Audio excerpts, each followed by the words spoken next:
1 seconde. Oh! C'est le temps que met la lumière pour faire 7,5 fois le tour de la Terre. L'un de vous a-t-il déjà tenté l'expérience? Moi, je l'ai fait, figurez-vous. J'ai compté combien de révolutions je pouvais accomplir en 1 seconde. Et d'après vous, quel était le résultat? Je vous invite à essayer. Vous vous rendrez compte alors qu'1 seconde peut être équivalente à l'infini. Écoutez-moi tous, je vous confirme que je suis bien le professeur Yoneda. Je suis venu vous annoncer que je suis également candidat à cette élection, et pour ceux qui douteraient encore, que ça n'a rien d'un canular. Discuter avant de se décider. La discussion, oui, en effet, c'est une bonne idée. Après tout, puisque l'homme dispose de cette faculté, nous aurions tort de ne pas nous en servir. Dans ce cas, on devrait trouver un endroit calme où parler. Je n'en vois pas l'utilité.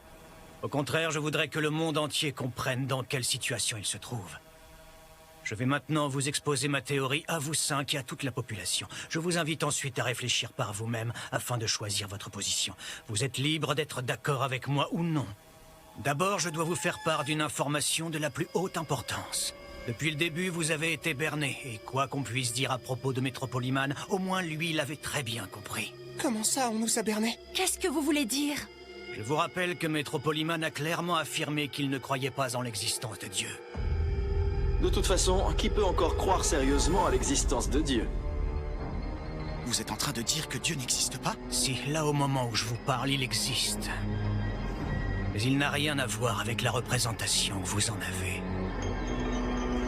Ce Dieu-là est une supercherie. Red, tu as dit tout à l'heure que tu ne ferais rien si tu devenais Dieu. Pourquoi ça? Les humains doivent se débrouiller tout seuls. C'est à eux de décider de leur propre sort. Si l'un de nous devient un dieu tout-puissant, avec un droit de vie et de mort sur toute l'humanité, le monde serait soumis à une sorte de dictature invisible. C'est bien dit, et tu as raison, nous n'avons pas besoin d'un tel dieu. Vous ne pourriez pas être un peu plus clair? Vous voulez une explication plus claire? Laissez-moi poser la question à l'humanité tout entière. À votre avis, qui était là en premier? L'homme ou Dieu? C'est plutôt l'homme, non? C'est l'homme qui aurait créé Dieu? Non, c'est pas possible. Eh ben, c'est Dieu qui était là en premier, non? Il est arrivé, puis ensuite il a créé Adam et Ève. Non, mais ça, c'est un mythe imaginé par les humains.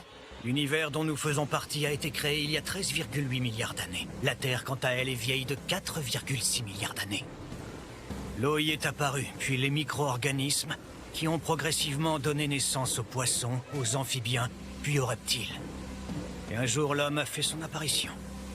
Il s'est mis à chasser les animaux, puis à cultiver la terre, priant le ciel de lui offrir de bonnes récoltes pour nourrir ses semblables. L'homme a donc inventé Dieu, afin d'avoir un être à qui adresser ses prières. A été berné.